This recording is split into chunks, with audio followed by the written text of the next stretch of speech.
So now that we are satisfactorily done with the pencil sketch, let's go over it with a black gel pen. And as you can see, I am not going to give very straight simple lines. I'm going over a line 3-4 times, giving that sketchy rough look on purpose, because that's how I like it. We don't want it really neat.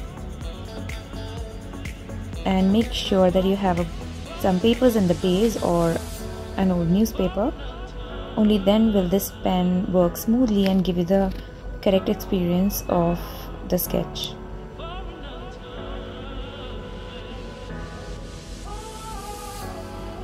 And after we finish giving an outline to this, we are going to render it using this black pen and make it look three-dimensional in a very basic way.